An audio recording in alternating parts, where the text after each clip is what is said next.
Bonsoir à tous. Euh, Merci de venir passer ce début de soirée avec nous. Euh, voilà, donc Véronique Skorupinski, au nom de toute l'équipe d'ESSA Profit, je remercie l'école d'architecture d'avoir accepté notre proposition de cycle de conférences sur la résilience en milieu urbain. Et on est ravis de pouvoir, grâce à cette opportunité, inviter des professionnels dont la pratique nous inspire et, euh, et nous nourrit. Robin, je te passe la parole peut-être. Oui. Donc ce soir, on a Christian Piel qui travaille sur l'eau en milieu, particulièrement en milieu urbain. Mais aujourd'hui, on est sur un siècle de drainage de l'eau. Et aujourd'hui, on est plus sur une tendance aujourd'hui qui est de la retenir au maximum sur les territoires et à la parcelle, hein, on en est là. Et donc, je vais laisser la parole à Christian pour le reste. Eh bien, très bien. Je crois qu'on m'entend si je parle ça. Vous m'entendez là? Bon, très bien, super. Donc bonjour à tous. Merci beaucoup de m'avoir invité d'une part, et puis surtout de venir. Je crois que le jeudi soir, si j'ai bien compris, c'est normalement sacré. Je vois qu'il y a quelques bières qui traînent. Je vois que, bon, bah voilà, très bien. Merci beaucoup. Donc moi, effectivement, je suis urbaniste de formation et je me suis spécialisé en hydrologie urbaine. Et je travaille dans une agence qui s'appelle Urban Water, donc pour tous les pointures en anglais, c'est-à-dire l'eau dans la ville. Et, euh, et donc mon propos, c'est d'illustrer un peu quel est l'intérêt d'intégrer l'eau dans la ville, en tout cas en particulier l'eau du grand cycle de l'eau, je vais vous en parler, parce que de plus en plus, c'est un sujet qui va vous intéresser, parce que de plus en plus, c'est intégré dans le milieu urbain, et ceux qui vont pouvoir aller dans ce sens-là, c'est vous, les architectes, les urbanistes, les paysagistes. Donc voilà, je vais essayer de vous dresser un peu un paysage, en tout cas, qu'est-ce qu'il en est aujourd'hui de la gestion de l'eau, et surtout en quoi ça peut constituer pour vous et pour votre pratique un objet, un sujet intéressant. Et pour que vous compreniez bien la chose, enfin j'espère, je vais surtout vous montrer, je vais vous raconter l'histoire un peu de cette gestion de l'eau dans la ville à travers des projets qui sont parfois les miens, parfois pas les miens.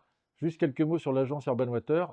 Donc nous sommes un bureau d'études en hydrologie urbaine opérationnelle, c'est-à-dire qu'on travaille sur vraiment l'eau dans la ville.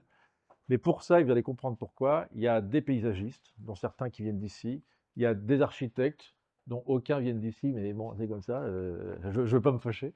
Il y a des architectes qui sont également ingénieurs, il y a des hydrologues bien sûr, des urbanistes,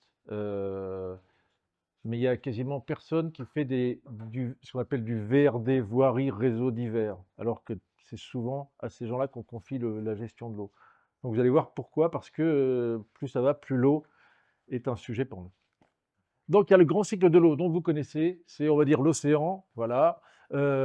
Évaporation, donc l'eau devient gaz, elle se transporte, elle se condense, et puis donc il pleut. Et cette pluie, eh bien cette pluie, elle arrive sur Terre, soit elle s'infiltre, soit elle ruisselle, soit elle s'infiltre et ensuite elle va ruisseler, et puis elle va s'écouler tout doucement, elle va rejoindre la mer. C'est le grand cycle de l'eau. Voilà. C'est surtout de ce grand cycle de l'eau dont on va parler. Mais il existe aussi un petit cycle de l'eau. Ce petit cycle de l'eau, c'est quand on prélève de l'eau dans le milieu naturel, donc c'est nous les urbains, on prélève de l'eau dans le milieu naturel, on nettoie cette eau pour la potabiliser, pour pouvoir la boire. Ensuite, on utilise cette eau. Voilà, ici, on la distribue, on l'utilise. Donc en l'utilisant, on la salit, on la consomme pas, elle ne disparaît pas, cette eau. L'eau ne disparaît jamais. Le même nombre, il y a le même nombre de litres sur Terre qu'il y a 1 million d'années. Donc on ne dépense pas cette eau, on la salit. Ensuite, on la retraite et puis on la remet dans le milieu naturel. C'est le petit cycle de l'eau. Ça, on va en parler vers la fin seulement, mais vous allez voir que c'est relativement intéressant. Cette image, elle est vraiment importante, il faut bien la comprendre, parce que ça montre quel est l'impact de la ville sur le cycle de l'eau. On va parler bien sûr changement climatique et toutes les difficultés que ça peut générer, mais à la base même, la ville en tant que telle, elle impacte considérablement le cycle de l'eau. Je vous tourne le dos, mais prenez pas ça mal. Si on prend cet espace-là, on va considérer que ça fait 1 hectare. On va considérer que sur cet hectare, il y a une pluie quand même qui est déjà assez forte, une pluie qu'on appelle une pluie annuelle. C'est une pluie qui statistiquement se produit tous les ans. Donc c'est une pluie par an, donc c'est déjà une bonne pluie. On va dire qu'il pleut 10 millimètres. Ça veut dire que sur cet hectare, il pleut 100 mètres cubes. Sur ces 100 mètres cubes, vous voyez, il y a 25%, donc 25 mètres cubes, c'est relativement simple pour les pointures en maths, qui va recharger la nappe. Nappe phréatique, très important, c'est la réserve d'eau. C'est elle qui fait en sorte que même par temps sec, dans le fleuve ou dans la rivière, s'écoule de l'eau. C'est la nappe qui petit à petit alimente tout ça. C'est aussi dans ces nappes qu'on va puiser l'eau, etc. Enfin bref. 25% s'infiltre, mais pas en profondeur, juste sur le sol. C'est énorme, c'est le premier mètre de sol. C'est avec ce mètre de sol, de terre hydratée, que va pousser la végétation, que vont pousser les arbres. Donc la biodiversité, que cette biodiversité, il y aura là tout un tas de petites bestioles, la faune, la flore, c'est ce qui fait la vie sur Terre, donc c'est essentiel. Autre point, il y a donc 50%, 50 mètres cubes qui restent en surface. Une grande partie va s'évaporer ou évapotranspirer, c'est à travers la végétation. Et puis il y a 10% qui va ruisseler. Donc ça veut dire qu'il y a 10 mètres cubes qui ruissellent. Ça va ruisseler, donc c'est à ciel ouvert, hein, ça s'écoule tout doucement, ça suit la pente, et puis ça va rejoindre le point bas. Généralement, ça dépend de la pente, évidemment, ça dépend d'un tas de choses. On peut considérer que ça va mettre 24 heures pour rejoindre le point bas. Donc 10 mètres cubes en 24 heures, c'est-à-dire que le débit en point bas, hein, le débit, je ne parle pas de volume, le débit, ça va être peut-être 1 ou 2 litres par seconde. Si on veut récupérer cette eau, on va mettre un tuyau. Ce tuyau, il fera peut-être, je ne sais pas, 3 ou 4 cm de diamètre pour récupérer ce débit. Voilà. Si on met la ville, donc c'est là, bien sûr, on voit bien que la ville en tant que telle, elle va changer ce cheminement de l'eau parce qu'elle est très imperméable. Donc on voit que premièrement, il y a beaucoup moins d'eau qui arrive dans la nappe. Ah oui, imaginons que ce soit la même pluie qui retombe, hein, bien sûr. Beaucoup moins d'eau arrive dans la nappe, donc la réserve, il y aura beaucoup moins de réserve. Deuxièmement, il y a quasiment plus d'eau qui arrive dans le sol, c'est-à-dire que le sol n'a plus d'eau, voilà. Donc il ne pousse plus rien, les vers de terre, etc., qui font vivre cette terre ne meurent. Enfin bref, c'est une terre qui est stérile. Oui, je sais. Beaucoup moins s'évapore ou s'évapotranspire. En revanche, il y a beaucoup plus qui ruisselle. Il y a 55 mètres cubes qui ruissellent. Donc on n'est plus sur les 10 mètres cubes, il y a 55 mètres cubes. En plus, on est sur un sol qui est très lisse, hein, c'est un toit très lisse, des descentes d'eau, des sols étanches et ensuite des tuyaux. Donc tout ça, ça va très vite. Ça veut dire qu'en point bas, les 55 mètres cubes, au bout d'une heure ou deux, seront passés. Ce qui veut dire que c'est plus 1 litre par seconde, ça va être peut-être 100 litres par seconde. Ça veut dire que si on veut récupérer cette eau, il faut mettre un tuyau qui fera 1 mètre de diamètre. Vous voyez, donc techniquement, cette approche, ça change tout, quoi. C'est la ville qui concentre les débits, surtout les débits de pointe, et ça génère tout un tas de problèmes. C'est ça dont je vais vous parler, en tout cas au début, quoi. Est-ce que ça c'est clair? Parce que, vous voyez, on voit que c'est là, voilà. Nous, aujourd'hui, et c'est tout le propos que moi je vais avoir, c'est de dire comment on ne va pas s'arrêter de construire. Ça, c'est encore un autre sujet, mais ce n'est pas ce que je vais aborder. En revanche, si on doit construire, il faut essayer de retrouver dans la ville contemporaine les mêmes processus qu'on a dans le milieu rural, ou dans le milieu, voilà, comme milieu naturel. Donc, ce n'est pas qu'on va mettre des arbres partout, mais on va essayer de retrouver ces processus naturels d'infiltration, de rechargement de la nappe, d'évapotranspiration, etc. Et c'est ça le travail, quoi. Et c'est pour ça que ça vous concerne. Vous me dites hein, quand vous êtes perdu. Voilà. Là, c'est pour calmer un peu l'ambiance. Donc ça, c'est la réglementation, j'imagine que vous avez en tête, sur la gestion des eaux de pluie, des eaux en général. Donc, c'est juste pour ceux qui ont perdu un peu le truc. En rouge, c'est tout ce qui est risque, PPRI, plan de prévention des risques d'inondation. Bref, c'est l'eau du risque essentiel. Voilà, c'est très structurant aussi. En bleu, c'est tout ce qui est l'eau en tant que ressource. Vous voyez, c'est une autre approche. Et c'est de façon à mettre autour d'une table tout un tas d'acteurs, dont les urbanistes, dont les pêcheurs, dont les gens du tourisme, dont les gens des centrales atomiques, pour dire comment on se partage cette ressource essentielle. Non, ce qui est intéressant surtout, c'est que tous ces schémas bleus et rouges doivent se retrouver, doivent être intégrés dans les documents d'urbanisme, en particulier dans les PLU. Et donc vous, c'est ce qui va généralement gouverner vos actions, c'est le document de planification et de réglementation urbain.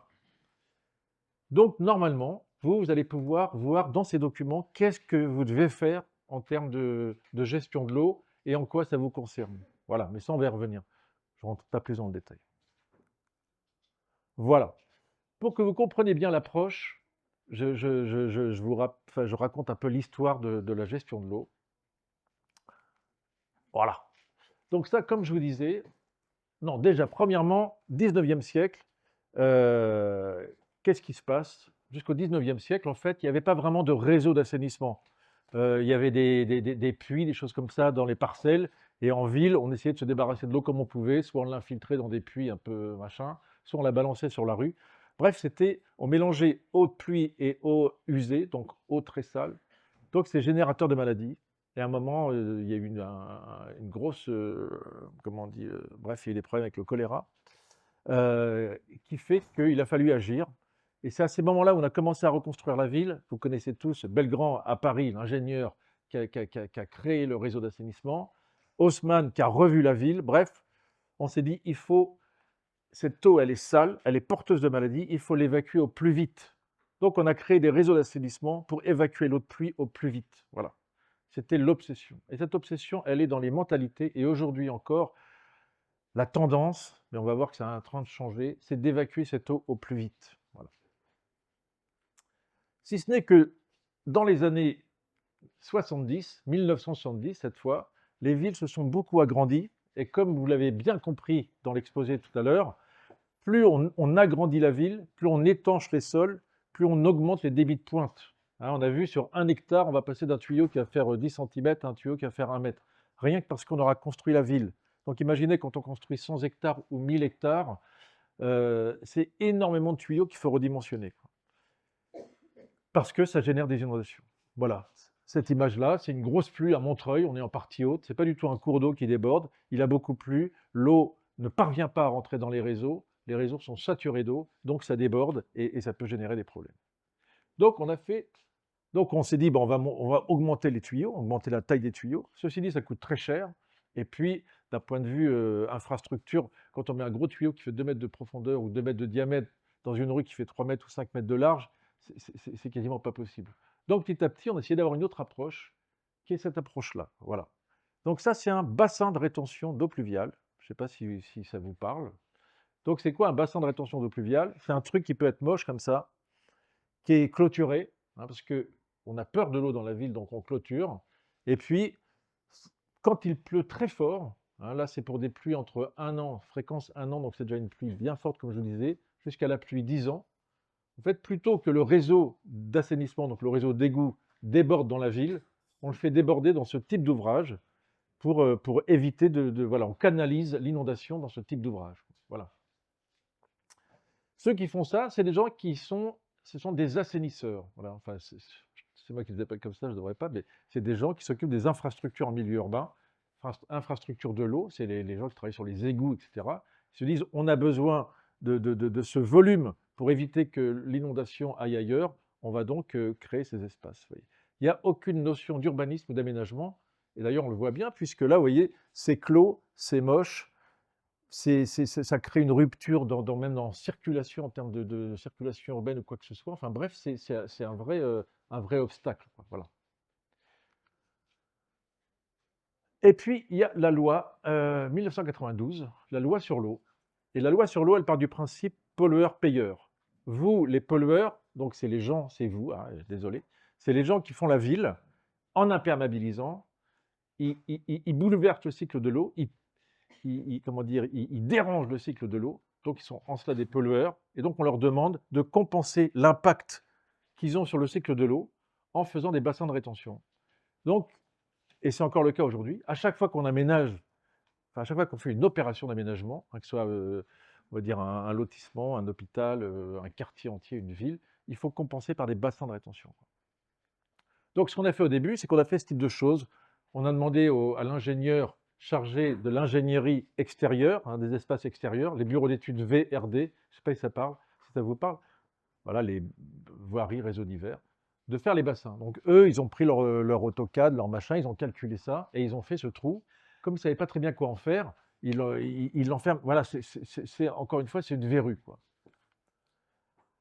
On a fait des ouvrages même enterrés, je ne vais pas rentrer dans le détail, mais c'est des ouvrages qui vont s'inonder en cas de grosse pluie, mais en réalité, l'eau n'étant pas tout le temps très propre, l'eau de pluie décante à l'intérieur et tend à colmater ces ouvrages, donc on évite ce type d'ouvrage de plus en plus. Il y a même ce qu'on appelle les structures alvéolaires ultra légères. Est-ce qu'il y en a à qui ça parle, ça? Voilà. Bon, ben, c'est ce qu'il y a de pire dans la gestion des eaux, hein. En fait, c'est des éponges, hein, donc autoportantes, avec 95% de vide. On met ça dans la terre.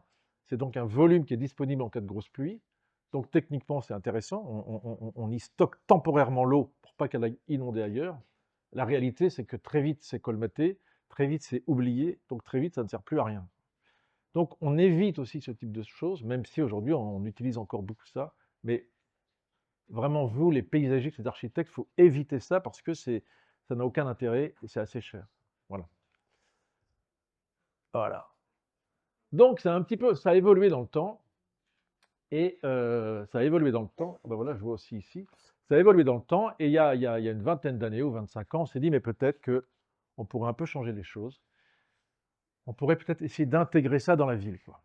Donc, il y a eu un bureau d'études VRD qui s'est dit, il faut que j'appelle un paysagiste. Donc là, on voit que c'est une pointure en termes de paysage qui est intervenue, puisque on voit quand même un ouvrage magnifique, paysager. Ah, voilà. Donc on voit qu'il y a un premier lien. Deuxième ouvrage, bonjour, qui est aussi un exemple d'intégration, c'est ce bassin de rétention qui est tout moche au milieu d'une ZAC toute moche. Donc vous voyez, il y a une espèce de recherche de cohérence qui est quand même pas inintéressante. Voilà. On voit quand même que petit à petit, les gens de l'assainissement se sont mis à travailler avec les gens de l'urbanisme. Ce n'est pas encore abouti, mais on sent que ça vient. Voilà. Et ensuite sont arrivés les nous. Alors, est-ce que c'est pareil, est-ce que ça vous parle les nous ou pas du tout? Ah bah ça c'est super. C'était les paysagistes qui répondent ou c'est aussi les architectes qui... Ouais, j'ai pas entendu, mais d'accord. Donc les nous, c'est quoi? En fait, c'est un fossé dans la ville. Et ces fossés, on les appelle des nous parce qu'on essaie de les rendre les plus plats possibles, de façon à ce qu'ils soient intégrés aux usages de la ville. Là, on voit que c'est un cheminement piéton. Il ne faut pas avoir un trou de 2 mètres de profondeur à côté. Donc c'est des nous assez... c'est des espaces assez peu encaissés. Et là, en l'occurrence, ça reprend les eaux pluviales qui s'écoulent ici. Ça va dans ce dispositif qui est un espèce de bassin de rétention linéaire. Et puis, alors ça pourrait s'infiltrer. Là, en l'occurrence, le sol ne le permet pas. Donc c'est étanché, mais ce n'est pas grave. Et puis l'eau va aller tout doucement rejoindre le réseau d'assainissement. L'intérêt de la chose, c'est d'avoir ralenti cette eau, d'avoir fait en sorte qu'elle n'aille pas tout de suite à débit brut dans le réseau pour éviter que le réseau sature. Et donc, c'est une façon, encore une fois, hein, c'est pour bien comprendre, c'est comment dire, allonger le temps que va mettre l'eau pour rejoindre l'exutoire, pour éviter que cet exutoire ne sature. Voilà.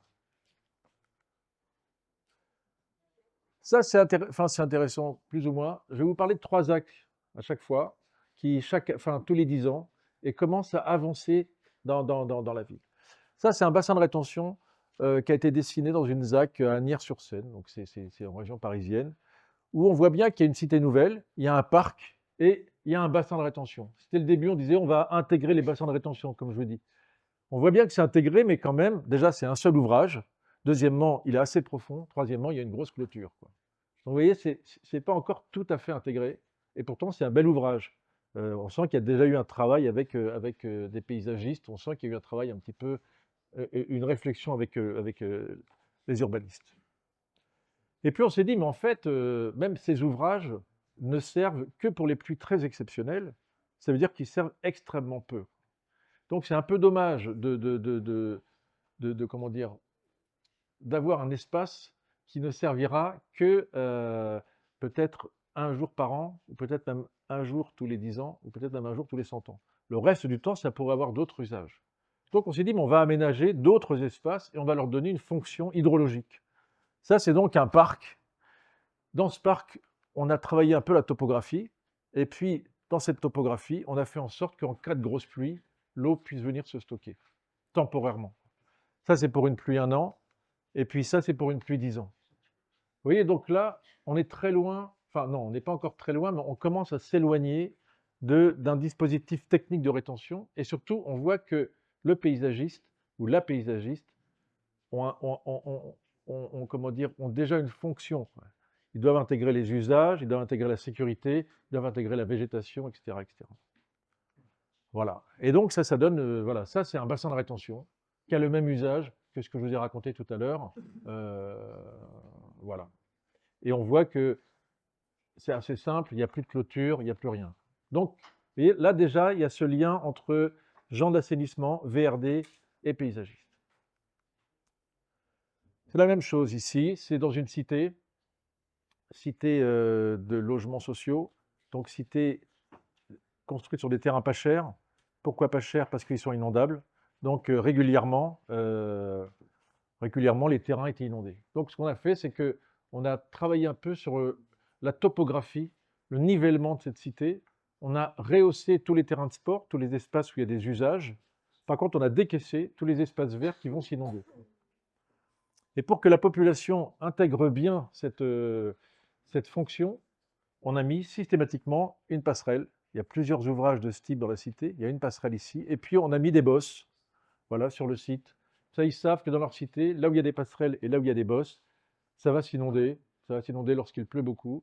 C'est normal, la preuve, il y a une passerelle. Donc, vous voyez, c'est une façon aussi d'intégrer l'eau dans la ville, ce qui n'est pas forcément facile, encore une fois, dans ce contexte où l'eau dans la ville est un facteur de risque. Voilà, donc l'eau, elle arrive. Bref, je ne vais pas rentrer dans le détail.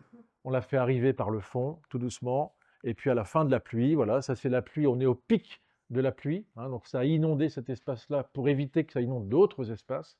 Et à la fin de la pluie, ça va s'infiltrer. Donc tout doucement, ça va redescendre.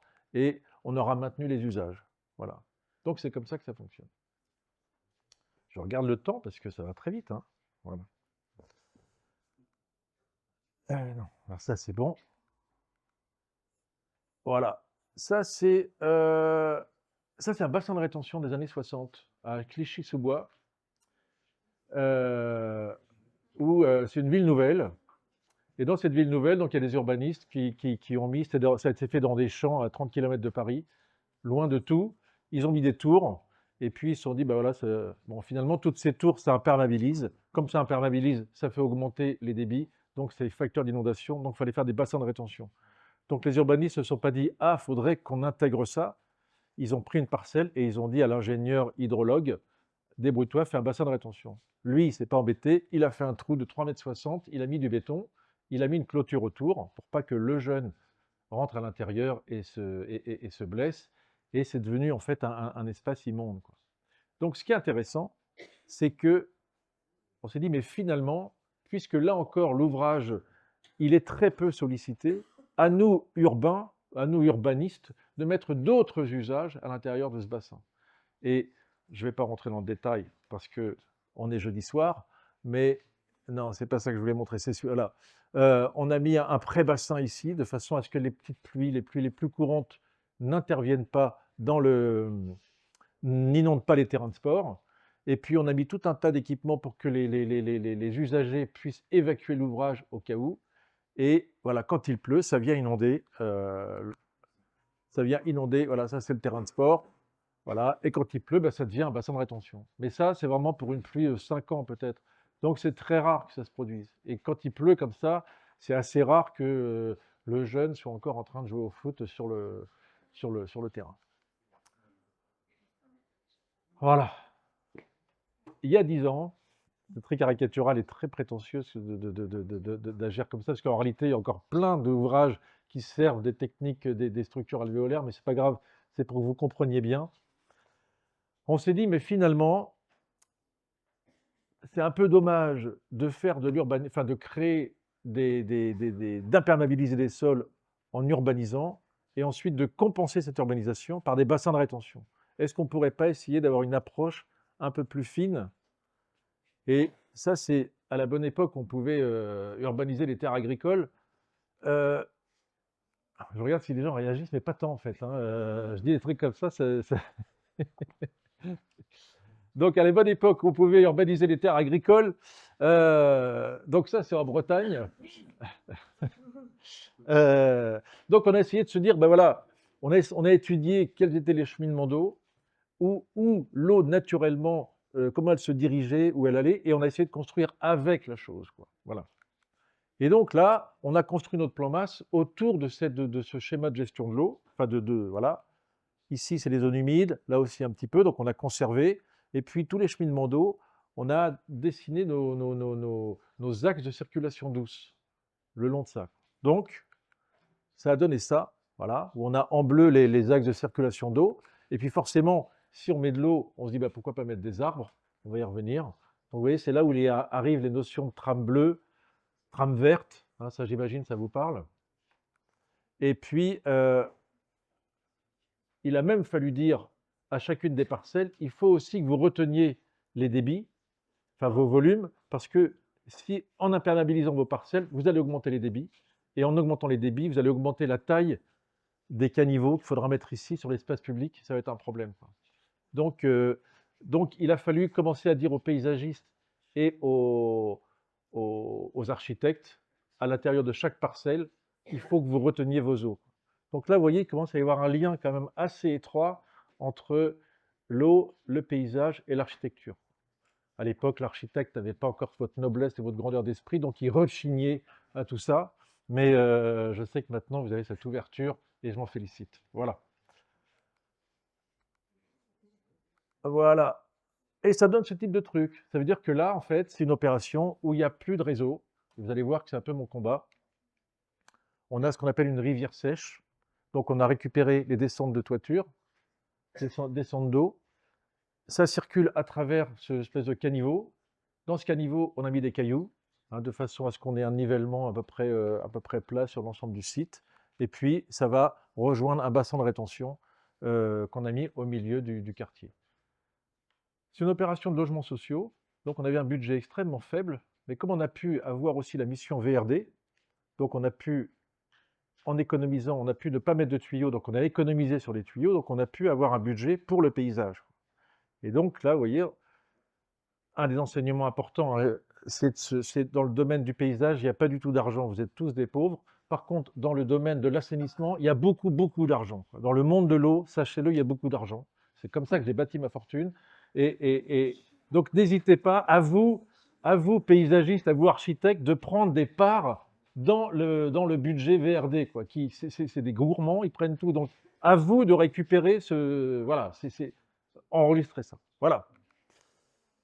Là, c'est la même chose, une autre opération beaucoup plus dense où on avait cette nécessité de gérer les eaux. Et donc, il a fallu dessiner le quartier en fonction des différentes présences de l'eau. Première présence de l'eau, en fait, c'est l'eau de la Seine. C'est en bordure de Seine. Et il se trouve que cette opération est construite dans le lit majeur de la Seine. Ça veut dire qu'elle relève d'un document qui s'appelle le PPRI, Plan de prévention des risques d'inondation. Et quand on construit dans le lit majeur d'un cours d'eau comme ça, on doit faire en sorte que l'opération, notre opération d'aménagement, conserve la même capacité à recevoir le volume de crue de la Seine. En gros, la Seine, n'importe quelle rivière, lors d'une crue 100 ans, elle déborde sur le site, sur une certaine surface et sur une certaine hauteur, ce qui fait un certain volume. Eh bien, l'opération nouvelle doit maintenir ce même volume disponible en cas de crue. Donc là, en l'occurrence, il a fallu construire un axe majeur ici, non bâti, pour que l'eau puisse remonter et pour même inonder cette partie et même inonder certains parkings souterrains. Voilà. Ça, c'est la première contrainte. Deuxième contrainte, on a dit à chacune des parcelles, chaque bâtiment, il faut maîtriser vos eaux pluviales, faire des bassins de rétention. Mais déjà, on disait, on va stocker sur le toit, par exemple, on va y revenir. On va stocker un peu partout, débrouillez-vous. Et voilà, donc eux, ils gèrent aussi l'eau. Et ensuite, pour les espaces publics, on a fait des espèces de petites noues, plus ou moins belles, et aussi des bassins de rétention qui gèrent cette eau. Donc on voit qu'en réalité, quand on se promène dans cette opération, on ne voit pas tellement la différence avec une opération normale. En réalité, elle est complètement dessinée par l'eau.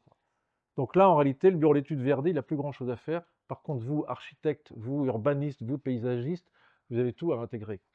Et ça donne ce type de choses. Voilà, donc toiture terrasse, où on vient stocker l'eau temporairement. Hein. En cas de grosse pluie, l'eau, elle se stocke sur le toit. Ensuite, ça descend et on a fait un parc avec des petites noues ici. Vous voyez, c'est relativement intégré. Comme tout le monde stocke sur le toit, sur les espaces publics, il y a beaucoup moins d'eau à stocker, donc on arrive à intégrer ces dispositifs. Ça, c'est les dispositifs de dépollution des eaux de pluie par les végétaux, dispositifs de phytoremédiation. En fait, c'est des filtres à sable dans le sol, à travers lequel passe l'eau de pluie. Les matières en suspension qu'il y a dans l'eau sont filtrées par, par ce sable, par ces différents filtres à sable. Et il y a les végétaux qui viennent dégrader la pollution qu'il y a dans ce sable. Donc voilà, c'est assez simple, hein, c'est des solutions fondées sur la nature. Et on voit ici qu'en termes de paysage, ça participe de la qualité paysagère de l'opération. Des petites noues minérales bien moches. Je dis bien moches, d'autant que c'est nous qui les avons dessinées, mais je préfère même pas en parler. Voilà, voilà, je passe vite. Ça, c'est un bassin de rétention. Donc on voit que là, on est plutôt sur un parc, plutôt que sur un bassin de rétention. Donc, vous voyez, en termes de promenade, c'est plutôt intéressant. Et puis là, on arrive sur le front, où les bâtiments sont sur pilotis, parce qu'on est en zone inondable. On a des noues sur le front ici pour récupérer ces eaux-là, et ensuite on a la Seine. Donc en fait, c'est complètement dessiné pour ces différentes présences de l'eau, des présences plutôt exceptionnelles de l'eau, hein, la crue exceptionnelle de la Seine, la crue en cas de très grosse pluie. Hein, c'est deux dynamiques différentes. Hein. Une inondation, ça peut être plein de dynamiques. Là, c'est deux types d'inondations, celle du fleuve qui déborde et celle du ruissellement, c'est l'eau qui tombe et qui s'écoule. C'est deux approches différentes et ce ne seraient pas les deux mêmes solutions, enfin, ce pas les deux mêmes dispositifs qu'on applique. Ça, je vais vous en faire l'économie parce que vous n'êtes pas prêts encore. Voilà. Ce que je vais vous dire. Non, donc là, je regarde l'heure qu'il est parce que on rigole, mais ouais, c'est très bien. Là, jusqu'à maintenant, je vous ai parlé de l'eau en tant que risque. Vous voyez, tout ce qui nous fait agir, vous, urbanistes, etc., c'est la gestion du risque. La réglementation, c'était la gestion du risque. Donc, avec ça, voilà ce qu'on a fait. On a essayé d'intégrer des zones inondables dans la ville, mais tout le temps avec cette notion de risque. Ce qui est intéressant aujourd'hui, c'est que le monde a changé. Ce qui a changé, c'est que, premièrement, il y a une nouvelle loi qui est arrivée, qui s'appelle, voilà, l'abattement des petites pluies. Et je vous montre ça parce que rien que ça, c'est magnifique. Qu'est-ce que c'est que l'abattement des petites pluies? En fait, c'est un autre enjeu. Jusqu'à maintenant, donc, je vous ai parlé risque. Là, je vous parle d'une autre contrainte qui est la pollution du milieu naturel. Lorsqu'il pleut, l'eau tombe sur les toits. Ensuite, l'eau ruisselle sur les revêtements divers, donc se charge. Et ensuite, elle va dans les réseaux, donc dans les égouts. Arrivée dans les égouts, que ce soit un réseau unitaire, donc avec de l'eau usée, l'eau pluviale, ou que ce soit même un réseau séparatif, en réalité, dans les égouts, c'est sale. Les eaux se mélangent, donc dans les réseaux unitaires, l'eau se mélange, l'eau de pluie se mélange avec les eaux usées, et donc il y a une eau qui s'appelle une eau unitaire qui se crée, quoi. Donc une eau qui est plutôt sale. Quand c'est que de l'eau usée par temps sec, c'est un tout petit débit. Par contre, dès qu'il pleut, même si c'est une petite pluie, c'est l'eau de toute la ville, donc c'est d'un coup un gros débit. Donc le tuyau, très vite, il est saturé. Donc les gens qui ont dessiné ces réseaux d'assainissement, ce qu'ils ont fait, c'est que pour éviter d'avoir à mettre là encore de gros tuyaux et surtout d'emmener toute cette eau sale jusqu'à la station d'épuration, ils disent c'est pas très grave, on va balancer tout ça dans le milieu naturel. Donc ils font des déversoirs d'orage, ça s'appelle déversoirs d'orage, et ça se rejette. À Paris, c'est dans la Seine, par exemple. C'est exactement ce qui s'est produit pour les Jeux Olympiques, où on craignait que les nageurs puissent pas nager parce que l'eau était trop sale. Pourquoi l'eau était trop sale? Parce qu'il avait beaucoup plu avant. Donc voilà, à chaque fois qu'il pleut en milieu urbain, mais à Lille, c'est exactement la même chose. À chaque fois qu'il pleut en milieu urbain, on salit, mais on pollue de façon assez conséquente le milieu naturel. Donc, ce qui s'est dessiné, ça fait déjà encore une dizaine d'années que c'était dans les circuits, mais là, ça commence vraiment à se faire, c'est de dire, le mieux, c'est que l'eau ne ruisselle plus, quoi. Donc, dans la ville, on ne fait plus ruisseler l'eau. Comment on fait pour ne pas faire ruisseler l'eau? Il faut que la ville devienne éponge. Et c'est là qu'est arrivé le concept de ville éponge, les sponge city pour les meilleurs en anglais. Voilà, voilà, il faut infiltrer les eaux. Et ça, c'est un tableau, c'est tout bête, mais c'est un tableau d'un permis d'analyse des services de l'urbanisme de la ville de Paris. Mais ils ont la même chose à Lille, où en fait, on regarde voilà, sur chaque bâtiment, quelle est l'épaisseur de toiture végétalisée. Toiture végétalisée, c'est l'éponge, hein, voilà. Quelle est sa hauteur, quelle est sa surface, et voilà, quelle est sa capacité d'absorption, qu'on appelle abattement. Voilà. Et donc, on est obligé de faire, voilà, on est obligé de faire sur le toit, vous voyez, c'est 70 cm de terre, et puis là, il a fallu préserver un petit peu de pleine terre pour absorber les pluies de toute cette façade du bâtiment. Voilà. Sinon, il n'avait pas le permis. Donc, vous voyez, c'est pas une tendance, c'est pas une lubie d'un écologiste passionné. Non, non, c'est un vrai truc, quoi. Et on peut s'en féliciter parce qu'en réalité, le fait qu'on ait de la terre ici et de la terre ici et qu'on va y mettre de l'eau, en fait, il va se passer des choses, il va se passer de la nature dans la ville. Et c'est plutôt intéressant. Et c'est là où d'un coup, le sujet devient intéressant. C'est que l'eau, elle devient ressource. Vous voyez, le fait de traiter ces petites eaux et de les mettre dans le sol, d'un coup, ça devient une ressource pour la ville. On n'est plus du tout sur la notion de risque, on est sur la notion de ressource. Donc vous, paysagistes, forcément, là, vous êtes super jouasse. Voilà. Ça ne se voit pas, mais voilà. Et donc, si bien que dans le tissu urbain, qu'est-ce qu'on voit? On voit sur les toitures terrasses, par exemple, des toits d'une certaine épaisseur pour absorber cette eau. On voit aussi des dispositifs pour réguler les débits, hein, pour que le toit serve aussi de bassin de rétention, donc pour les pluies exceptionnelles. Ensuite, on fait s'écouler ça dans le sol ici, pour que là encore, on infiltre dans le sol et on régule les pluies exceptionnelles. Et puis, si vraiment on ne parvient pas à faire tout ça, on va rejeter tout ça dans un parc, par exemple, et qui va stocker les pluies encore plus exceptionnelles. Donc, on voit que là, c'est à l'échelle du bâtiment, c'est à l'échelle de la parcelle, c'est à l'échelle de l'espace public qu'on gère les eaux.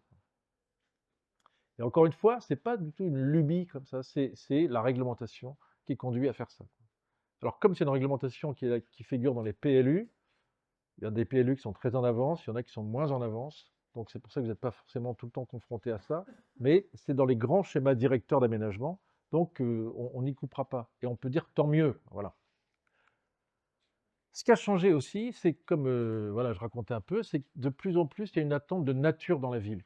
Donc, sous tout un tas de sujets, par exemple, nature dans la ville, bah, évidemment pour ça.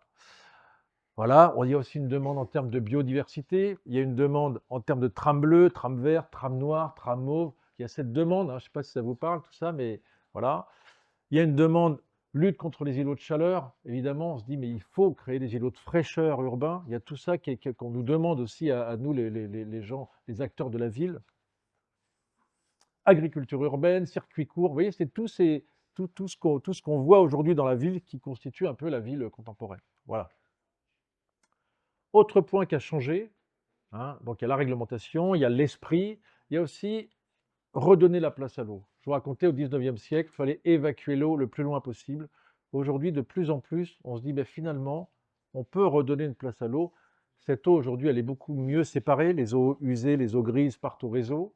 Donc l'eau de pluie, elle est pas trop moche, pas trop sale non plus, donc on va pouvoir en faire des choses. Voilà. Ça, c'est un vieux projet de notre ami David Mangin, où il a reconstitué, il a réorganisé un projet de façon à ce que les parties basses puissent s'inonder. Donc, il a dessiné un quartier en disant, oui, ça sera inondable, c'est fait pour. Donc ça, c'est quelque chose qu'on n'aurait pas vu il y a 20 ans. Il y a 20 ans, on aurait mis des digues. Bon, voilà, ça serait réglé.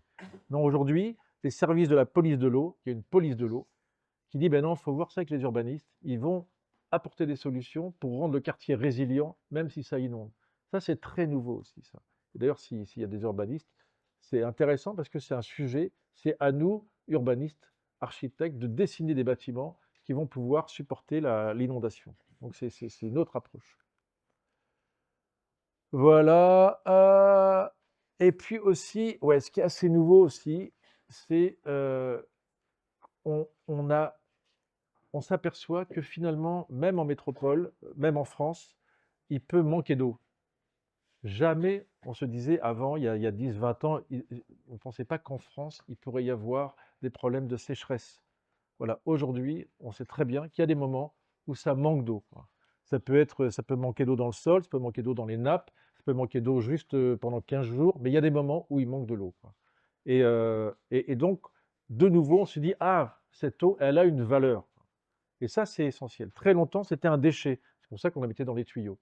Donc, vous voyez, c'est un changement de mentalité assez fort qui fait que nous, les gens de la ville, on va pouvoir agir autrement avec tout ça. Voilà. Donc, qu'est-ce qui se passe? C'est en train de changer dans la réglementation. On voit que dans les PLU, par exemple, ici, là, la circulation des eaux pluviales doit s'effectuer de façon gravitaire et à ciel ouvert, ce qui veut dire que d'un coup, on ne va plus mettre de tuyaux. C'est inscrit dans le PLU, gravitaire à ciel ouvert. Là, c'est complètement à vous de gérer les choses.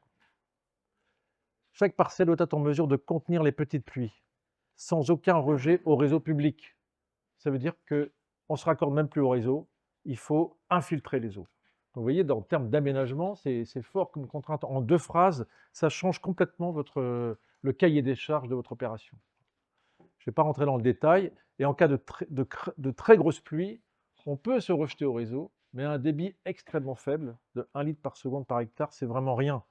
C'est le fameux 1 litre par seconde par hectare que je vous ai raconté au tout début, en vous disant, si on est sur un sol naturel, on aura ce type de débit en cas de grosse pluie, quoi. Donc là, la loi, c'est de dire, il faut retrouver le processus naturel, même si vous construisez la ville. C'est ça l'enjeu. Je ne sais pas si vous me suivez ou pas, mais voilà, on voit le lien. Ce qui veut dire que petit à petit, dans les documents d'urbanisme, ça c'est les PLU Ville de Paris, où dans le document sur l'assainissement, on parle d'abord de végétation. Donc on parle d'abord aussi de paysage, on parle aussi d'architecture.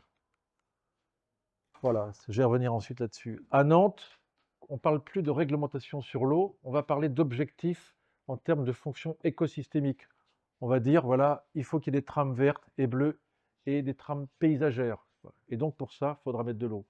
Donc vous voyez, on ne parle même pas de, il faudra mettre des tuyaux de telle taille ou je ne sais pas quoi, tout ça, on n'en parle plus.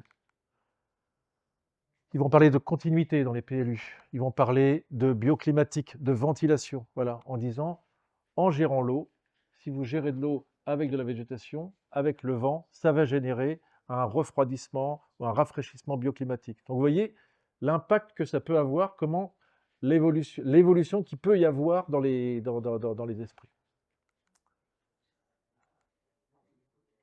Ça, c'est dans les fiches de l'eau. Alors ça vous parle peut-être pas, mais c'est les fiches de l'eau, c'est les documents qu'on va donner, que l'aménageur donne à un promoteur, en disant, voilà, on vous donne des droits à construire, vous allez pouvoir construire sur votre opération, mais il faudra respecter cette règle. Et on voit que dans cette règle, quand on parle d'eau pluviale, on parle de nature. Vous voyez, donc le lien, il est très fort sur la place du végétal dans la ville, parce qu'il faut faire la ville spongieuse. Voilà, c'est pas qu'un mot, c'est une réalité. Voilà. Si bien que ça change complètement de façon de voir les choses. Et ça, je mets cette image-là parce que c'est le responsable des services techniques de Crépy-en-Valois. Alors, je ne sais pas si vous connaissez Crépy-en-Valois, mais il faut vraiment y aller, ça vaut le détour. Et surtout, le gars des services techniques, il s'est passionné pour ce principe. Il a fait faire une scie, là, voilà ça, là, pour couper les bordures de toute sa commune, quoi. Donc, il passe sa vie, non, j'exagère un peu, mais il passe beaucoup de temps à scier les bordures. Et ça, les agences de l'eau, elles sont ravies, en fait. Donc, les agences de l'eau, c'est des organismes d'État qui sont garantes de la qualité de l'eau à l'échelle nationale, aussi bien souterraine que... C'est elles qui ont en charge les stations d'épuration. Donc, c'est les agences de l'eau qui ont insufflé ce mouvement d'infiltrer l'eau, puisque comme c'était à elles de nettoyer ces eaux, si on infiltre l'eau, elles n'ont plus à nettoyer ces eaux. Et comme en plus la Terre a des capacités épuratoires, donc c'est la nature qui se charge du boulot et c'est plus l'agence de l'eau. Donc c'est l'agence de l'eau qui finance énormément la désimperméabilisation des sols, donc ce type de choses. Si bien que l'agence de l'eau Seine-Normandie, elle finance très régulièrement, si ça vous intéresse, des bus, hein, c'est des voyages accompagnés, voyages de groupe, où on va voir à Crépy-en-Valois le gars qui scie une bordure devant nous. C'est là où j'ai fait la photo. Alors, c'est quand même relativement vite ennuyeux, il faut reconnaître, hein. Mais en tout cas, on voit bien qu'il y a 20 ans, on mettait des bordures pour préserver l'eau sale du parking, pour éviter que l'espace vert subisse l'eau sale des parkings. Aujourd'hui, c'est l'inverse, quoi. Voilà. Donc, c'est très fort cette mentalité qui a changé. Il faut infiltrer, infiltrer, infiltrer. Et c'est une très bonne chose. Voilà. Si bien que aujourd'hui l'objectif, c'est voilà, ralentir l'eau. Donc, on travaille sur les opérations nouvelles, je vais vous en montrer. Mais on travaille aussi sur les opérations anciennes, hein. Il faut adapter la ville aujourd'hui au changement climatique. Et pour adapter la ville, forcément, il faut travailler aussi sur l'existant. Parce que dans la ville, c'est surtout de l'existant, hein. Les opérations nouvelles, c'est 1% de renouvellement par an. Donc, il faut travailler sur l'existant. Ça, c'est sur une opération à Bruxelles, on parlait tout à l'heure, où on a mis un peu du vert partout. Alors, il y a un peu de greenwashing quand même, mais néanmoins, il y a beaucoup moins d'eau qui va au réseau. Ça, c'est nos amis Wagon Landscaping. Alors ça, c'est juste pour le plaisir. On leur a demandé de désimperméabiliser, donc eux, ils sont simples, hein. Bam, ils ont gratté le bitume, ils ont mis des graines, et encore, je ne suis même pas sûr. Effectivement, c'est poreux, et effectivement, c'est devenu végétal, et effectivement, c'est devenu rafraîchissant, quoi. Donc c'est un peu simple, mais néanmoins, ils répondent parfaitement à la contrainte. Vous voyez, c'est ça aussi ce changement. Donc ça, j'en ai déjà parlé. Ça, je ne vais même pas vous en parler. Ça, c'est pour les questions parfois, qu'est-ce qu'on peut faire dans un centre-bourg ancien? En réalité, ce qu'on peut faire, c'est qu'on peut trouver tout un tas d'espaces où on peut désimperméabiliser. Là, c'est l'hôtel de ville, donc il voulait un petit peu cela.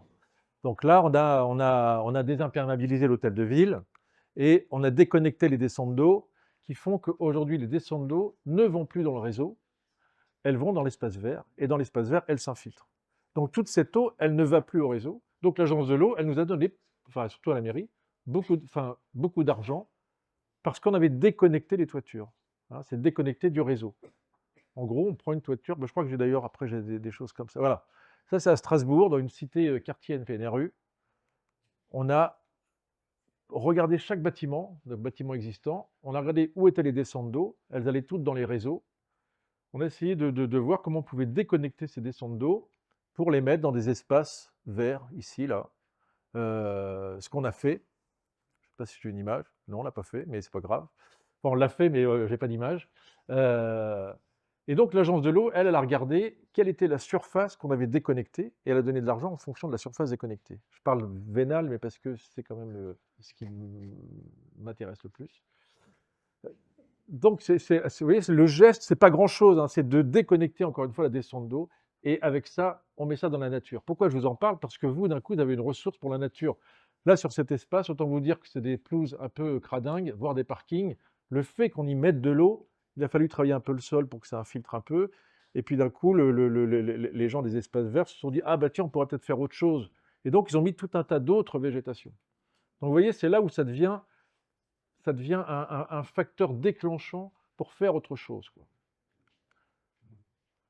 Ça, vous connaissez peut-être, c'est ce qu'on appelle les fosses de Stockholm, qui intègrent un peu cette problématique. En fait, c'est quoi la problématique? C'est qu'on se dit, puisqu'il faut infiltrer, où est-ce qu'on peut infiltrer? Bon, on n'a qu'à infiltrer dans les fosses d'arbres.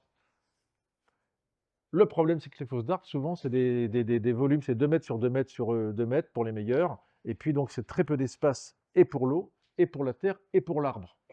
Donc là, il y a un gars, là, Orjad Stahl, je n'ai pas mis son nom, bah bravo, qui fait ce type de choses. C'est-à-dire, lui, il dit, bon, on va essayer d'étendre les fosses d'arbres, de les faire continues comme ça, et de mettre un mélange terre-pierre, ce qui va donner plus d'espace, plus d'interstices de vide, donc ça va être mieux oxygéné, l'eau va mieux s'infiltrer, donc la végétation va pouvoir mieux pousser, et par ailleurs, ça fera aussi un volume et d'infiltration, disponible pour l'infiltration, et un volume même disponible pour le stockage des pluies un peu exceptionnelles.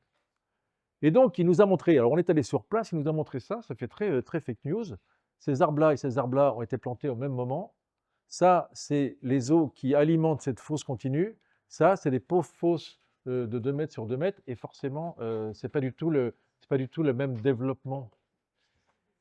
Et même, on va dire que c'est pas du tout le même développement d'un point de vue thermique. Forcément, quand on se promène à cet endroit-là, on est beaucoup mieux, je dirais pas en termes de sécurité, mais en termes thermiques, on est beaucoup mieux que si on se promène là. En même temps, si on se promène là, c'est que ça va pas bien dans notre tête, mais bon, voilà, on voit quand même l'impact que ça peut avoir.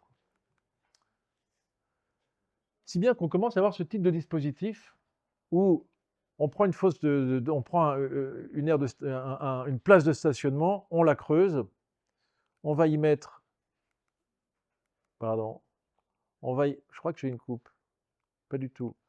On va y mettre une étanchéité qui va stocker l'eau. Il va y avoir une partie qui va s'infiltrer, on va même avoir une partie où on va venir stocker les pluies exceptionnelles. Donc on voit que rien que dans une place de parking, si d'un coup on la végétalise, on peut commencer à répondre à tout un tas de problèmes, dont une partie est une partie réglementaire. Donc, vous voyez, c'est à nous, surtout à vous, de faire les choses. Mais je dirais même, les urbanistes, même si vous ne savez pas faire ça, vous pouvez toujours demander aux paysagistes de le faire. Donc, ce qui est intéressant, c'est de comprendre cette démarche, qu'il est possible de faire ça. C'est pas grave si vous connaissez pas tout comment faire. Voilà. Ça, c'est une opération à Nantes qui est en cours, sur l'île de Nantes. Voilà. Ou alors, sur chacune des parties, c'est assez dense, hein. Chacune des parcelles, la contrainte, c'est de gérer les petites pluies, donc infiltrer à la parcelle. Il se débrouille sur les toits, sur n'importe quoi, il se débrouille. Il faut qu'il y ait du verre pour absorber l'eau, hein. Il faut qu'il gère les pluies exceptionnelles. Donc à un moment, on s'est dit, mais est-ce que sur l'espace public, on va devoir mettre des tuyaux? Et ça m'obsède, mais c'est important. Et en fait, on a demandé à nos amis de chez Magéo, qui sont maîtres d'œuvre sur cette ZAC, on leur a dit, mais qu'est-ce que vous aviez prévu comme voirie? Qu'est-ce que vous avez prévu comme réseau? Est-ce que le fait que l'eau maintenant soit gérée à la parcelle, finalement, on n'a peut-être plus besoin de tuyaux? Donc on a fait le calcul, on a regardé par rapport au profil qu'ils avaient dessiné, est-ce que le profil supporterait néanmoins cette eau? Puisque, pour que ce soit clair dans vos têtes, puisqu'on absorbe les petites pluies, ça veut dire que sur une parcelle, il n'y a jamais d'eau qui sort, enfin il n'y a que 2 fois par an de l'eau qui sort de cette parcelle, c'est lorsque les pluies sont supérieures à la pluie semestrielle. Là, je vous perds forcément un petit peu, mais bref, comme les petites pluies sont absorbées, il ne s'écoule rien. Elles sont absorbées en gros jusqu'aux pluies de type semestriel, hein, donc c'est quand même des pluies assez fortes. À partir de là, ça se met en charge et ça commence à s'écouler sur l'espace public. Mais ça s'écoule à un débit de fuite de 1 litre par seconde par hectare, donc c'est quasiment rien, c'est une petite piscette. Donc en réalité, arrive sur le réseau, sur l'espace public, très peu d'eau et très rarement, ce qui fait que ce débit est contenu dans le caniveau central ou même d'ailleurs pour la crue Santan, dans le profil en V de la voirie. Donc on a pu dire à la maîtrise d'ouvrage, on va supprimer les réseaux. Supprimer des réseaux, là c'est sur un îlot qui fait, je sais pas, peut-être 1 hectare ou 2, c'était 1 million d'euros d'économie, quoi. Donc forcément, ça parle, et forcément ça rend les choses beaucoup plus faciles à mettre en œuvre. Ce qui est intéressant sur mon truc, c'est que, voilà, c'est qu'il y a eu une pluie 50 ans, là vous avez la primeur, il y a eu une pluie 50 ans avant-hier, où il y a 4-5 jours à Nantes, et donc la Samoa, c'était pour la première fois, a passé sa journée à aller photographier pour voir si tout ça fonctionnait. Et donc, et heureusement pour nous, ça a bien fonctionné. En fait, c'est vraiment une ville éponge, quoi. Donc, voilà, ça c'est les aménagements qu'il y a sur ces lots. Donc on voit que l'eau, elle descend sur les dispositifs d'infiltration. Et là, on voit que c'est les paysagistes qui ont fait tout le travail et les architectes. Là, en l'occurrence, c'est le cabinet Lalu, je ne sais pas si vous les connaissez. La forme et l'usage sont super bien. Ils ont bien compris ces problématiques-là. Et donc, voilà, c'est eux qui ont fait tous ces aménagements paysagers qui absorbent. Et les architectes, eux, il a fallu les violenter, et ça a été un tel plaisir, il a fallu les violenter pour qu'ils fassent leur rejet au niveau du terrain naturel. Normalement, dans un bâtiment, on prend l'eau du toit, on la met dans une gaine au milieu du bâtiment, en général, elle descend jusqu'au R-1 dans le parking, et puis ensuite elle va rejoindre un tuyau. Donc l'architecte, il ne se soucie pas de ça, d'autant plus que pour lui c'est de l'eau, donc c'est vulgaire, donc il ne s'en occupe pas. Donc là, on les a bien violentés pour qu'ils se jettent, vous voyez, au niveau du terrain naturel, pour éviter d'avoir des espaces verts qui soient trop encaissés. Donc vous voyez, il y a un travail quand même qui est assez fin. Vous voyez, là, on voit bien l'espèce de gargouille en point bas. Et quand on monte, on voit qu'il y a tout un tas de terrasses qui servent aussi d'éponge et qui sont en charge. Donc vous voyez, là encore, l'architecte, il a besoin d'intégrer tout ça. Et si il est un peu passionné par la chose, il en tire parti. Ça peut devenir très intéressant. Et on voit que dans le quartier, il y a tout un tas de toitures terrasses végétalisées. Et comme il faut absorber beaucoup d'eau, ce n'est pas des petites toitures terrasses de 5 cm, c'est des toitures terrasses qui peuvent faire 70 cm d'épaisseur. Vous voyez, c'est vraiment la notion d'éponge, elle est là. Voilà, voilà. Ça, je ne vais pas rentrer dans le détail. Voilà, ça c'est le régulateur de débit, mais je ne rentre pas dans le détail. Voilà. Quelle heure est-il? Ça, c'est une autre opération. C'est un peu le même principe. Donc, c'est aussi très dense. C'est pour vous montrer un peu jusqu'où ça peut aller, la gestion de l'eau dans le milieu urbain, comment on peut être amené à réfléchir sur tout un tas de sujets. Là, par exemple, c'est une ZAC qui est quasiment finie, où on a eu la même chose, abattement des petites pluies à la parcelle, stockage des pluies exceptionnelles à la parcelle, on a supprimé tous les tuyaux, donc c'est rejet au niveau du terrain naturel, donc en gros sur la route, enfin sur la rue ici. Tous les espaces publics, toutes les eaux des espaces publics sont stockées dans un parc qu'il y a ici, voilà, comme ça, et qui va se rejeter dans la Seine. La bonne nouvelle déjà, c'est que c'est l'agence Terre qui était maîtrise d'œuvre du paysage. Je ne sais pas si vous les connaissez, mais c'est une agence de référence, quoi. Ils sont très forts et allez bosser un peu pour eux, vous allez voir, vous allez apprendre plein de choses. Voilà. Donc on a ce type de paysage, donc dans la ZAC, où on voit tout un tas d'espaces verts comme ça, voilà, des imperméabilisations. Ça, c'est un parc qui récupère les pluies exceptionnelles, enfin qui infiltre les petites pluies et qui récupère les pluies exceptionnelles. C'est une aire de jeu pour enfants, c'est pas forcément le problème. L'enfant, quand il y a une pluie d'occurrence 10 ans ou 30 ans, l'enfant il est chez lui en général, ou alors bon bah tant pis, hein, voilà. Donc tout ça pour vous dire que c'est très intégré, vous voyez, cette présence de l'eau, elle est très intégrée. C'est pas un problème, à part pour l'expliquer aux maires, mais c'est pas un problème de dire on va faire une zone inondable dans une cour d'école ou dans une aire de jeu. Vous voyez, quand on a compris le caractère exceptionnel de la chose, on peut le faire sans problème. Ça, c'est l'intérieur des parcelles, hein, comme il faut faire du spongieux, du poreux, ça c'est l'intérieur des parcelles. Donc imaginez aussi un peu la fraîcheur et la qualité de l'intérieur de la parcelle. Voilà. Voilà, je vais un peu loin, mais c'est pas grave. Tout ça pour dire qu'il faut stocker sur les toitures. Bref, ce qui est intéressant ici, voilà, ça c'est sur la dalle du R+1 de l'îlot ici, voilà. Donc ici, il y a un centre commercial. Sur ce centre commercial, on a mis une espèce de dalle et les eaux des bâtiments s'écoulent sur la dalle, sont gérées sur la dalle pour les plus exceptionnelles, les plus courantes, etc. Et ensuite, pour les plus très très exceptionnels, ils sont autorisés à se rejeter sur l'espace public sur un seul endroit, à 0,1 litre par seconde, donc c'est vraiment à rien du tout. Bref, ils doivent faire tout simplement une éponge pour de vrai. Ce qui est intéressant, voilà, ah oui alors, non, ça j'aime bien. Donc il y a des architectes qui ont rechigné, bien sûr, et puis il y a votre ami Édouard François, qui lui s'est complètement saisi. Je ne sais pas si ça vous parle d'Édouard François, non? C'est un gars qui fait des bâtiments, il y a tout le temps de la végétation. Il a fait plein de tours avec du vert partout. C'est un peu greenwashing, mais bon, voilà. Sauf que là, il a complètement intégré cette chose, il s'est dit, ah, ça va être génial, on va abattre les petites pluies sur les toitures là-haut.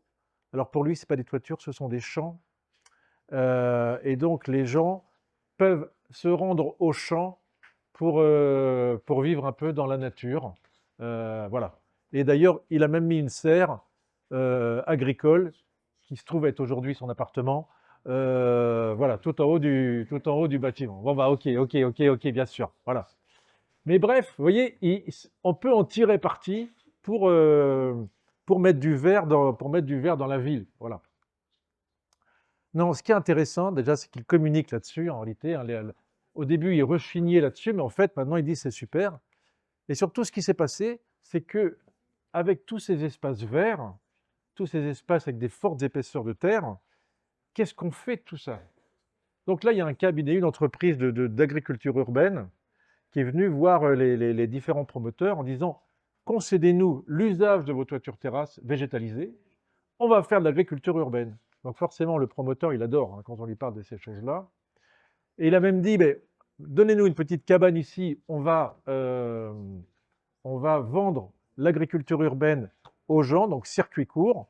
En plus, on va faire bosser des gens en réinsertion, donc il y a aussi l'aspect social. Donc là, ils ont coché toutes les cases de la bien-pensance, je dirais. On en pense ce qu'on veut, n'empêche que ça a été fait, quoi. Et en fait, c'est par cette nécessité de gérer les eaux pluviales que petit à petit, il y a eu cette déclinaison. Voilà, c'est juste pour montrer toute cette nature dans la ville, enfin toute cette problématique de gestion de l'eau, elle permet de répondre à des problèmes qui dépassent la gestion de l'inondation et même la gestion de la ressource. On va sur d'autres terrains qui sont ceux de la nature, etc., etc.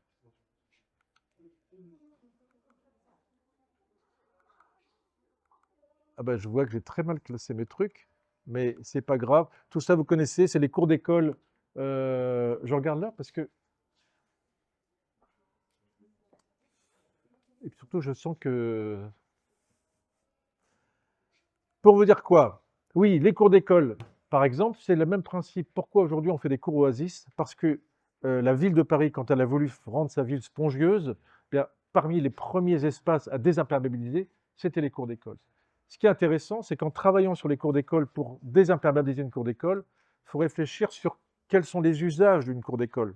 En l'occurrence, dans une cour d'école, on s'est aperçu que c'était essentiellement 80% de l'espace était occupé par des usages, enfin, par du football, et que le football était essentiellement fait par des garçons. Ce qui veut dire que, dans la règle générale, c'était les garçons qui avaient 80% des cours d'école.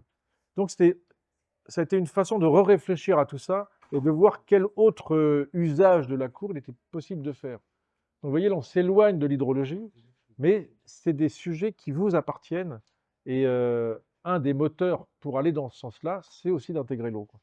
Voilà, c'est pour vous dire ô combien cette problématique de l'eau peut répondre à d'autres choses. Ah, d'accord. Les cours oasis, donc effectivement, c'est un terme, c'est des cours d'école qu'on désimperméabilise. En la désimperméabilisant, on permet l'infiltration de l'eau. En permettant l'infiltration de l'eau à travers le sol, on fait pousser de la végétation. Si bien que la cour d'école, elle est déjà beaucoup moins sèche, beaucoup plus végétale et donc beaucoup plus fraîche. Et donc, c'est donc comme un oasis.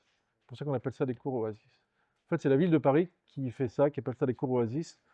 Mais je pense que chaque cabinet, chaque agence de paysage en France a au moins 3 ou 4 cours d'école oasis à son effectif. Enfin, vous, je sais pas, mais ça viendra. Mais en tout cas, c'est un marché énorme. Toutes les villes veulent aujourd'hui désimperméabiliser leur cours d'école et c'est plutôt une bonne chose en réalité. Ben voilà, ça c'est une cour d'école oasis, voilà. Donc ça, c'était il y a 1 an ou 2. Donc très bitumé, donc très chaud, hein. Là, on parle de chaleur. C'est vraiment un îlot de chaleur urbain. Et donc, on a tout décrouté et on a végétalisé. Alors là, c'est juste après le chantier, c'est pas ouf. Mais ça oblige à réfléchir et à faire des espaces plus frais, quoi.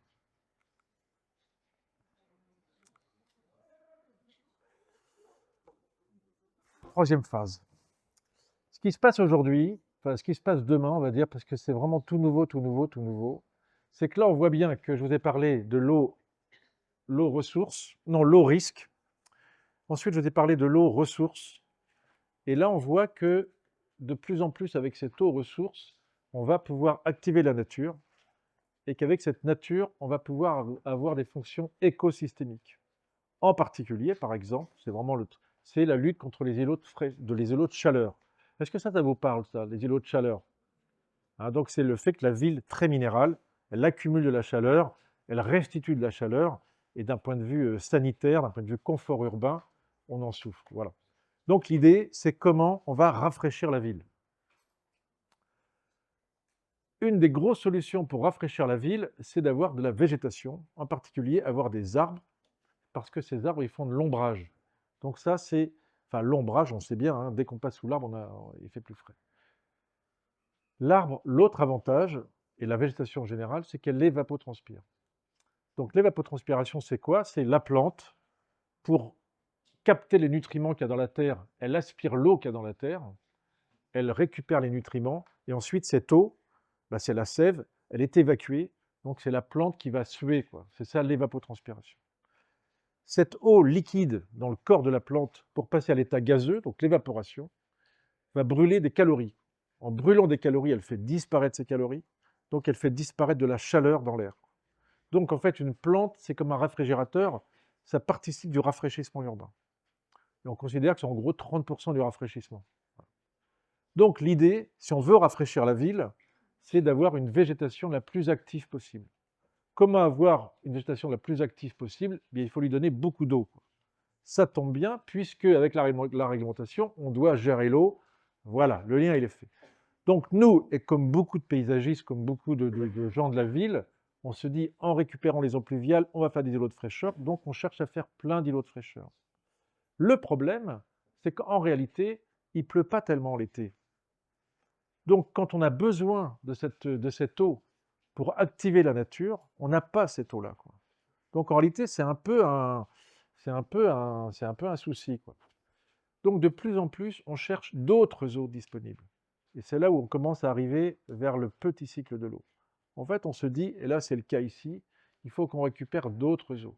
Donc une des solutions, par exemple, c'est récupérer les eaux de nappe. Ici, là, c'est un projet à Bruxelles, à Uccle, voilà, où c'était des parkings, on nous a demandé de changer tout ça et surtout de récupérer les eaux, de faire des bassins de rétention, des espaces de rétention pour prévenir les inondations. Donc on a fait tout un tas de nœuds, de choses comme ça, on a un petit peu désimperméabilisé, bref. Voilà, c'est toute une promenade avec de la végétation. On a fait tout un tas de choses. Voilà, ça c'est les dispositifs de rétention, la végétation qui pousse. Et puis on a dit, on va ponctuellement faire des îlots de fraîcheur. Ouais. Donc ici, là, on s'est dit, on pourrait mettre une cuve comme vous parlez, mais sauf que la cuve, elle, il faut qu'elle tienne, il faut qu'elle ait une capacité suffisante pour tenir pendant les 5 semaines où il ne va pas pleuvoir.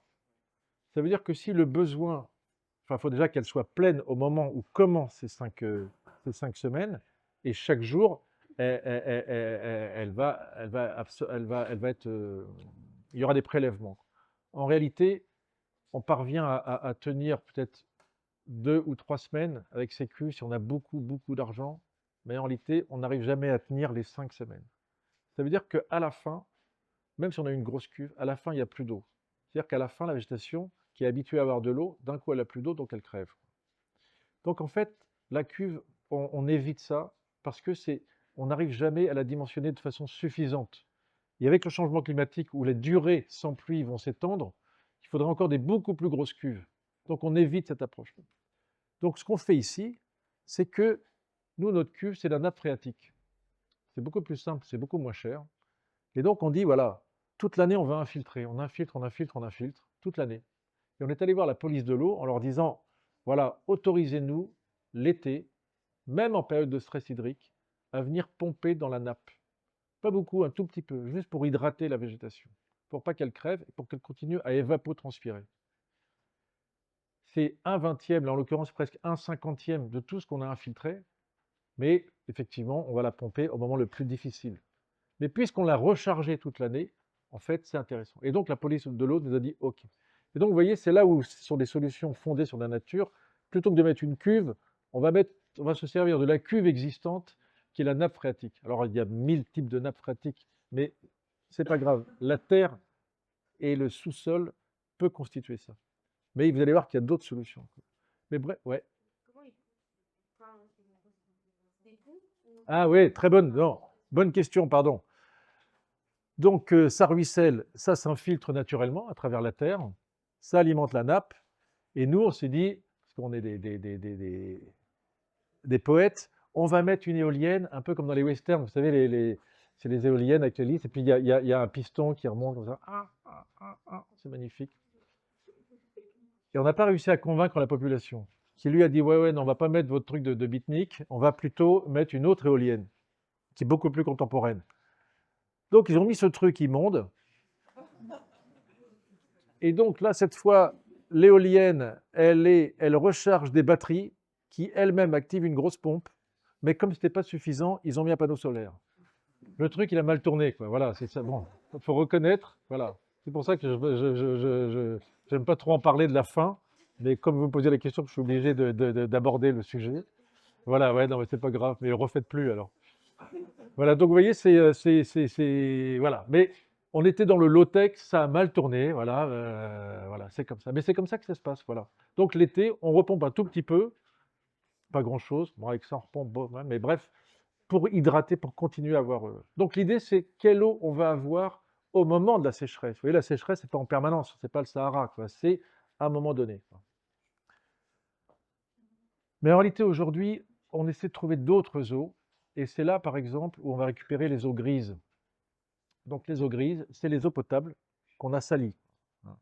Donc ça, c'est une source qui est, je dirais, infinie, hein. Donc là, pour l'instant, c'est un projet, c'est juste ce schéma, parce qu'on commence tout juste, euh, où on récupère les eaux grises, donc c'est les salles de bain d'un bâtiment collectif. C'est avec FH qu'on fait ça, bon, ben voilà. Et on va hydrater, je cherche l'agence avec qui on fait ça, Atelier 2, 3, 4, voilà, je ne sais pas si vous le connaissez. On va activer un espace vert qui, lui, on va beaucoup l'hydrater pour que l'été, il soit très vert, quoi, et donc très rafraîchissant. Parce que c'est une eau qui est permanente. Ça, j'en parle pas parce que c'est pas intéressant. Par ailleurs, là, on récupère, c'est sur un autre, là, c'est les eaux de nappe, ce qu'on appelle les eaux d'exor. En fait, c'est quoi les eaux d'exor? C'est des eaux, enfin, c'est quand on fait une infrastructure une infrastructure, donc genre station de métro, c'est une infrastructure donc souterraine qui est souvent dans la nappe. Par exemple, toutes les stations de métro qu'il y a au bord de la Seine, elles ont ce problème. Comme elles sont dans la nappe, il y a la force d'Archimède qui les pousse pour qu'elles remontent. Ça, c'est le premier sujet. Deuxième sujet, c'est comme il y a cette poussée d'Archimède, l'eau essaie de pénétrer dans la station. Ce qu'elle fait. Donc en permanence, en tout cas à Saint-Michel, enfin les stations de métro à Paris, en permanence, il y a des pompes qui relèvent l'eau juste en dessous de la station d'épuration, qui pompent dans la nappe pour éviter que cette nappe, elle force sur la station et elle fasse relever la station de métro. Ça paraît aberrant et pourtant c'est ça. Donc il y a énormément d'eau qui est pompée en permanence pour éviter que les stations soit s'inondent, soit remontent. Il se trouve qu'à Paris, en ce moment, en Île-de-France, il y a tout un tas de stations de métro qui sont en train d'être créées, et il y a ce même sujet-là.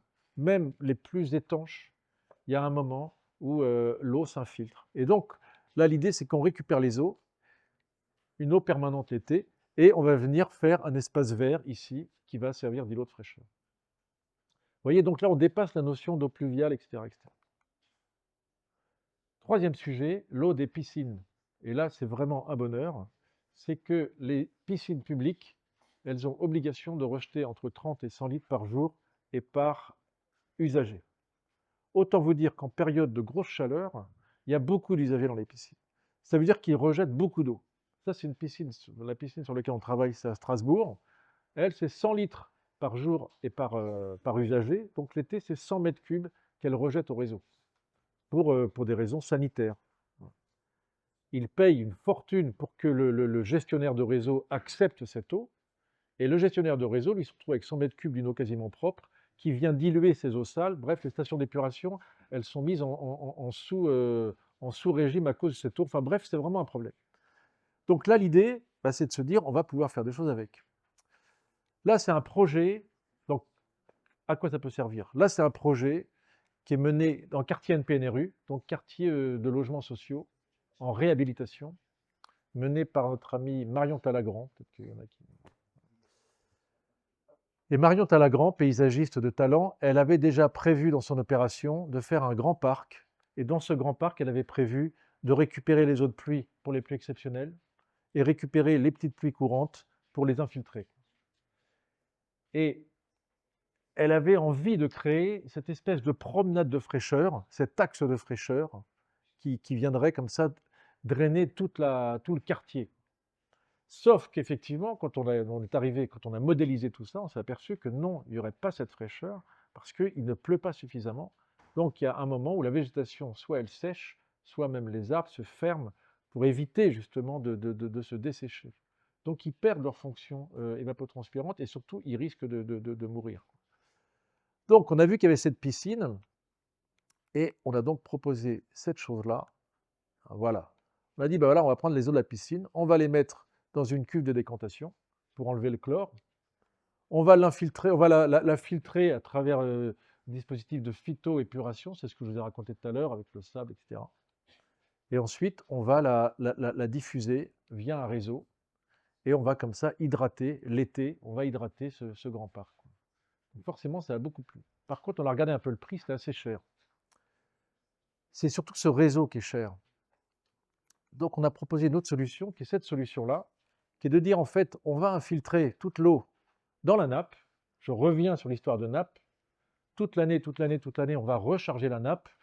Et l'été, il y aura des petites pompes électriques qui viendront pomper là où on a envie, dans la nappe. Et donc, là encore, il a fallu travailler avec l'Agence régionale de santé pour les aspects sanitaires, la police de l'eau, qui sont les DDT, Direction départementale des territoires, avec les agences de l'eau, celles qui sont en charge de la qualité des eaux, et on a travaillé ensemble jusqu'à temps qu'ils acceptent la chose. Donc aujourd'hui, c'est validé. On va attaquer ça c'était la faisabilité, on va attaquer la. Il y a un petit sujet encore qui échoppe, c'est le préfet qui dit, vous me demandez d'autoriser à arroser des espaces verts au moment où moi, je vais faire des arrêtés empêchant l'arrosage d'espaces verts. Donc comment voulez-vous que politiquement, ça passe, quoi? Et pourtant, c'est légitime, voyez? Donc là, c'est encore ce petit sujet politique qui n'a plus rien à voir avec ni la qualité de l'eau, ni les débits, mais qui est aussi là, c'est social, hein, c'est un autre sujet. Voilà. Voilà ce que je voulais vous dire sur le sujet. Donc on voit bien que là, il y a bien les 3 sujets dont je vous ai parlé. On récupère les pluies exceptionnelles dans les bassins de rétention intégrés dans les parcs. On intègre les petites pluies, hein, pour infiltrer la ville éponge.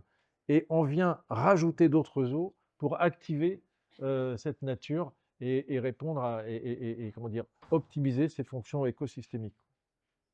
Voilà, donc et ça, c'est pas, on n'est pas sur comment dire, on n'est pas sur de l'exceptionnel. C'est dans les quartiers NPNRU, c'est avec une agence normale, Marion Talagrand. Bref, vous voyez, c'est ce vers quoi on va, quoi. D'où l'intérêt d'avoir ça en tête, même si vous n'êtes pas. Sachez que ça existe et que peut-être, si vous êtes même maîtrise d'ouvrage, ce sera à vous peut-être d'initier ces idées-là pour pouvoir mettre ces choses, quoi. Évitez qu'un bureau d'études VRD vous dise « Ah non, ça ne va pas être possible, on va mettre des structures alvéolaires ultra légères. » Vous voyez, ce serait dommage ce serait dommage. Voilà. Pour conclure, oui, voilà, non, juste à la piscine. Donc l'idée, c'est qu'on a un solarium. Ce solarium, on le travaille, on le décaisse un petit peu pour que ça devienne l'espace d'infiltration. Donc tous les jours, on va venir balancer de la flotte ici. Ce sera l'eau de la piscine qu'on va infiltrer. Donc on a calculé la vitesse d'infiltration. Enfin, il y a tout un travail. Et même, vous voyez, même l'espace d'infiltration peut avoir un usage, quoi. Ce sera un solarium plutôt frais, plutôt normalement plutôt agréable, quoi. Voilà. Je ne vais pas rentrer dans le détail parce que je sens que ça va vous. Voilà. Quelle heure est-il? Parce que c'est bientôt la fin, je pense. Ah bah oui, bien sûr. Dernier sujet, ça c'était une étude qui a été financée par l'Agence de l'eau, hein, qui a elle très envie de tout ça, toujours à Strasbourg, où il y avait une fontaine, donc c'est pareil dans les quartiers NPNRU, il y avait une fontaine en béton, et cette fontaine, elle était abandonnée, ça coûte trop cher. En fait, une fontaine avec de l'eau potable, ça coûte extrêmement cher. Donc ils nous ont dit, mais est-ce que vous pourriez faire quelque chose néanmoins avec ça? Est-ce qu'on ne pourrait pas essayer de réinventer ce que serait une fontaine, mais cette fois avec des usages, avec une eau différente? Donc nous, on s'est dit, mais pourquoi pas? Il y a des eaux grises qui traînent, il y a un robinet ici où les enfants viennent boire, il y a des eaux grises un peu partout, il y a une toiture de la maison de la petite enfance. Bref, on a trouvé un peu d'eau un peu partout. Et donc on a proposé cette chose. C'est juste pour conclure, hein, c'est pas non plus. On a dit, ok, on va creuser un petit peu, on va mettre des espaces verts dans cette dalle en béton, on va la couvrir pour faire de l'ombrage, et puis on va mettre à l'intérieur une espèce d'acrobranche, vous voyez, cette espèce de parcours à travers la nature que font les enfants. Le gros intérêt de l'acrobranche, c'est que l'enfant est très canalisé, hein, puisqu'il ne peut pas sortir, il y a des grilles, des machins, bref. pour pas qu'il touche à cette végétation. Et on va récupérer les eaux grises dans des petites cuves comme ça, là. Voilà. On va récupérer même l'eau de la rosée. Hein, l'eau de la rosée, c'est que en période de grosse chaleur, la journée, l'eau, elle est en état gazeux dans l'air, ce qui fait très chaud. Mais quand ça se rafraîchit la nuit, l'eau, elle se recondense. Et donc, ça, c'est des pratiques qu'on trouve en Afrique. Ça se recondense, donc si on met un filet, il y a un petit peu d'eau qui s'écoule. C'est de la rosée, en fait, qui s'écoule. Donc, on récupère quelques litres, pas grand-chose, mais c'était aussi d'un point de vue symbolique. Et avec cette eau, voilà, cette eau, on l'a fait aller sur une espèce de bâche qui est percée et qui vient comme ça hydrater la végétation. On a donc une végétation rafraîchissante qui vient rafraîchir le jeune qui va venir s'ébrouer dans l'air, machin.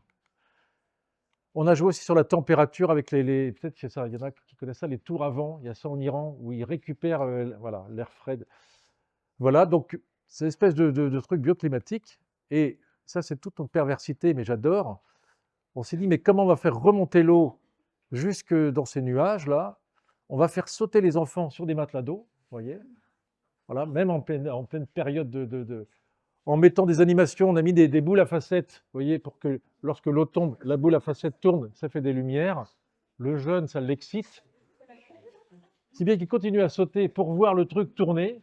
Et donc, avec ça, ça hydrate les espaces verts, et donc ça participe du rafraîchissement. Vous voyez, c'est assez pervers comme fonctionnement, mais c'était juste pour dire ô combien on peut aller assez loin dans vous voyez, dans la gestion de l'eau, avec toutes les eaux, et de façon assez ludique, quoi. Voilà, je crois que j'ai tout dit. J'espère que j'ai éclairci un peu votre... Merci.